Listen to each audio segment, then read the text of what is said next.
Welcome to today's session. Before I get to today's session, I would like to give you a little feedback about my channel. We've done a little research recently in this channel. We realized 70% of the people that are watching our channel are not smashing that subscribe button. So I really would like you to please do me a favor. If I'm impacting you anyway, or if these videos are making any sense to you and it is relating to you and you're really learning, I really would ask you to do me a favor to hit that subscribe button. The reason why I like you to do this is because when you hit that subscribe button, the channel grow, I get motivated, I bring more videos out there, and I'm looking to start interviewing experienced real estate investors, business people, that really the way we would motivate them or kind of encourage them to join the channel is when they see the channel is growing. We have lots of subscribers and people are liking what we're sending out there. So I'm really urging you, I'm asking you to hit that subscribe button. If you haven't done it yet, hit it now. If you've already done it, you've got friends and families that you think may enjoy my content or may relate to me and my channel, share the video to them and kindly ask them to like the video and actually subscribe as well, because I'm looking to grow this channel. Absolutely making it a bigger channel so I can grow it, so I can attract more experienced people that I can interview so you can learn from, I can learn from, so we can also grow. And subscribing to the channel or liking the video, that's what allow YouTube to push the videos to more people that have the same interest as you do. So thank you, and I really appreciate it. So let's get to what I'm going to share with you today. So what I'm going to share with you today is what I look for when I view a house. Now, why is this important? It is important because if you're buying a house, you need to know what needs to be done in the house, okay? You don't want to be guesstimating it, assuming or hoping that everything would go the way you plan. And if you've been watching my videos, maybe now it's about time for you to start probably investing, okay? You need to start investing now. If you've been watching me all the time, I'd like to know actually, how is your journey about? If you want to comment on this video, comment and tell me, how is your property journey? How is that going? How is that going with you? Okay, if it's going well, brilliant. Give me a thumbs up, comment, how is your property journey going, okay? So, you see, in order for me to buy properties or buy an investment property, there's certain things I look for when I view a property. So, if you want to learn about this, I advise you to stay until the end, because this video would blow your mind away and it would be one of the videos that you would have wished that you would have watched long time ago. So I'm sharing this because I've got lots of people asking me about this. So I hope this would help you as well. So let's get it going. See, properties are something that you could buy not just for you. You buy it for generation and generation to come.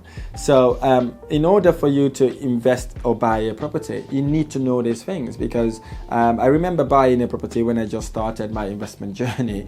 I did not know any of these things and I did not know how to do any of these things. So I ended up buying the property, the wrong price, wrong location, everything was wrong in that property, and it cost me dearly. It cost me lots and lots of money. It's a nice, amazing house, a 3-bedroom, 2-reception house. And it's massive when you look at it online, but there was a certain things that I could not pick out. So in this video, I'm going to share with you what are these things you need to pick out when you're viewing the property. So let's talk about before you view the property first, because you need to do some things before you view the property. Now, before you view the property, the first thing you want to understand is the previous house price. How much was this property bought before you buy it? In other words, how much did the current owner bought that property a few years or few months ago, whenever they may have bought that property? So why do you want to know that? You want to know that because you want to know if the property has gone up in value. If the property has gone up in value, very important. To help you understand how much that owner, the current owner, has as a mortgage, kind of. It might not be an exact mortgage amount, but you would know. But most importantly, it tells you by how much that property has gone up in value. Suppose the property was bought, say, 5 years ago for £100,000 and is only selling it for £105,000. It sounds a bit odd. You need to kind of investigate to find out why. Is it because the owner is going under bankruptcy, or is it because they're struggling financially, or whether is to do with capital appreciation in that area. So that's what you want to know that. And the second thing you also want to know before the viewing is how long the current owner owned the house. So why do you need to know this? The reason why you need to know this is because the banks do not like to lend money to properties that has exchanged hands within 6 months. So ideally, you want the previous owner to have held that property for a minimum of 6 months. So if they haven't held the property for a minimum of 6 months, again, that's something that you want to investigate to understand why. Why have they decided to sell the property now? Is there something wrong with the property? Is there something wrong with the area? Is there something that you're not aware about? So whatever that may be for you, it's for you to investigate before you even go to the viewing, okay? Very important for you to do that. And then obviously the area where the property is at, okay? Where is the area? Do a little due diligence, understand about the area, do a little Google search, understand the area, or maybe you want to ring a local estate agent to kind of find out what that area is like, okay? So once you've done that, you'll also, all this is just before the viewing, okay? Once you've done that, you kind of find out when you maybe want to ring the agent that is selling the property. You maybe want to ring the agent that is selling the property to find out if there's any Japanese knotweed in the back garden. So what is Japanese knotweed? Japanese knotweed is a flower that grows inside the earth, and it can go through anything. It can go through foundations, it can go through walls. Literally, it will grow middle of your sitting room or your front room, okay? So you don't want to have that flower anywhere near your house. So you want to find out if the property's got that. If it hasn't got it, bingo. If it does, baby, you want to factor that in part of your renovation, because and most importantly, you want to find out if next door neighbors don't have it. If next door neighbors have it, maybe it's a property that doesn't even worth viewing, because you will not be able to. You can treat yours because it takes about 3 to 5 years to treat it, but if next door has it and the other door has it, no matter how much you've treated yours, it would eventually come back to you, because as you know, it grows inside the earth and then comes out. It doesn't matter how strong your foundations are or how your concrete is, it will literally grow through it. So that's one thing you need to find out before the viewing. Next, coal mine. Is the property very close to a coal mine, or has that property been coal mined before? Back in the days, like in the mid 70s or maybe mid 60s, 40s, they used to mine coal in the UK. So we want to find out whether your property is situated close to areas like that, or is actually in a coal mine area. Okay, if it is, maybe you want to find out what are the insurance protections that are there to protect your property. Okay, and the other thing you want to look for before you view the property is flood risk. Is the property in a flood risk area? Here's the thing, I've seen so many investors lose lots of money as a result of buying properties in a flood risk area. So why do you want to know this? Number one, if it's flooded before, it's likely to flood. Okay, and if it floods, you've got some problems. The number one problem you will have, you struggle to get insurance, because the insurance company would know that property has flooded before, or that area has flooded before, meaning your insurance premium would go up. It would be very, very expensive. Number two, if the house is flooded before, you may even struggle to get a lender to lend you money to buy the house. And the other reason why you want to know if it's flooding, if it's a flood risk area, is because sometimes when you buy a property, you want to change the use, right? If you work with me, I help you change the use. But if you don't, you may want to do it yourself. So you want to make sure it's not in a flood risk area, because suppose you want to convert that property into a multiple flats. You want to do a flat downstairs on the ground floor, and then upstairs on the first floor. So if it is in a flood risk area, you may not be allowed to do a ground floor flat, meaning you cannot do what you want to do. Here's the thing, I've seen so many investors also get burnt by this. They buy this property, they've got all this vision to convert that property into a flat, and then end up not being able to do it, and end up buying the property over what they should have bought it. As a result of that, they end up making lots of loss. Okay, so you don't want to be that sort of person. Maybe you want to convert that property into a HMO property. You want to have some bedrooms downstairs, and again, if it's in a flood risk area, you will not be able to do HMO in that property. So very important for you to do your due diligence in this before you even go and view the property.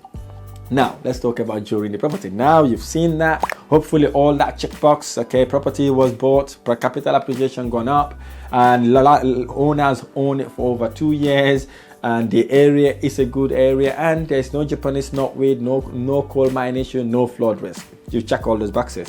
The second thing now you want to look at is during the viewing. During the viewing, this is where you want to open your eyes and ears, especially if it's going to be a bulk viewing. Okay, so suppose now we are in front of the property. The first thing we want to look at when we are in the front of the property is to look at the roof. The front of the property, look at the roof, look at the ridges, look at the tiles, tile by tile, all the way down to the gutters to see if there are no movements, if all the tiles are there. And on the right hand side or left hand side or in the middle, wherever that may be for your house, look at the chimney stack. Okay, if the property's got a chimney stack, is the chimney stack okay? Look at the bricks, right? Is there any movement there? Whatever, look at it to see if something had happened before. If the chimney stacks look okay, maybe you want to look at the LED flashing. The LED flashing is the black thing that goes from the roof to the chimney stack. Look if they're all watertight. If they're watertight, bingo. If they're not, maybe you want to factor that as part of your renovation because thinking that you might need to actually repair the roof. You've looked at the roof. Now, whilst in front of the house, you want to look at the external walls, the walls, like the face of the property. Look at the walls and check if there's any cracks or if there's any sign of subsidence. Subsidence is caused by a movement in the earth that causes a crack like this or a zigzag crack. Okay, check in the front of the house if there's anything there. If it's not there, check if it's not hidden, because some landlords or homeowners are very good in hiding cracks. They can come and cut all that, re-render it nicely and re-blast it. You would hardly notice. So open your eyes and listen to what people are saying. Okay, and then obviously ask the agent also if they've been told of any subsidence in that property. So if you've done that, now you're walking towards the property. You're going to open the front door. So as soon as you've opened the front door, the first thing you want to do is that front door. Check that front door. Can it be opened easily and closed easily? And then walk in, have a look at all the windows. Can you open and close the windows? Now, why am I pointing all this? The things I'm pointing here to you are the ones that require heavy money and work. Okay, these are the main things you want to look at because these are the things that will kill a deal. Okay, so windows are expensive. Okay, check the windows if you can open and close the windows. If you can open and close all the windows, brilliant, you're doing absolutely amazing. If not, factor that in part of your cost because that's the reason why you are viewing the property, aren't you? I hope this is making sense and taking notes as well. You're going to be blown away after I finish all this with you. Next, as you're in the ground floor, you might want to check for any damp issues. Are there any damp in the ground floor? Have a look at the ground floor, see if there's any mold, everything. Rising damp is when the damp comes from the earth, from the ground, upwards. Is that in the property? Right, if it is in the property, it's not a deal breaker actually, to be fair, but you want to factor that in. You want to be thinking, okay, I need to do a damp proof course. Factor that in because that would be an additional cost to your property. And the next thing you want to look at is the boiler and central heating. Is the boiler new boiler? If not, can you service the boiler and make it work? Is the central heating working? You want to know that. If not, you have to upgrade the whole central heating, new plumbing, new gas work and all that sort of thing. You want to know because you want to factor that in. Whilst you're inside the property now, you want to look at the walls. Are there any cracks on the walls? Are there any wallpapers? If there are wallpapers in the property and you're looking at a dilapidated house, you want to maybe rip some of the wallpaper out to see if there are no cracks at the back, because some people also hide cracks with wallpapers in it. It'll make it look really, really nice so that people do not notice that there are cracks out there on the walls. So check that. The next thing you want to look at is the bathroom. Right? Do you have to reconfigure the whole bathroom? Are you going to replace everything in the bathroom? Right? Are you going to do that? If you are, then obviously you're going to factor that in as a cost. Okay, now you look at the kitchen. The kitchen also, are you going to replace the kitchen? If the answer is yes, factor that in your cost. I have seen so many investors that make this mistake. I'm talking about experienced investors here. They go in, don't have time, they've got lots of bookings to do, they just pop in and out of these houses, they don't even look at it in details, and then obviously they end up realizing, oh, they need to change the bathroom, they need to change the kitchen, the boiler and central heating isn't working, and that costs them lots of money, and then they realize, oh my god, I've missed it. I don't want you to be that person. Hence the reason why you're watching my videos, okay? So you can learn not to make those mistakes, okay? Suppose now we've done all this, we know where we are with the renovation work. The next thing we now want to do now basically is to do a little bit something after the viewing. So after the viewing, we're going to do 4 things. The first thing we want to do is to go back and sit on our computer and review our analysis. Just so that we know, okay, if there's any changes we made or we make all these changes. Suppose your renovation cost was say £20,000, and now you visited the property, you realize maybe you have underestimated that. Maybe it cost about £30,000. So you can go and amend the figure and put the £30,000 there, right? So you review the profit as well. You review the end value as well. You review the rental income if any of those changes since you've done the analysis.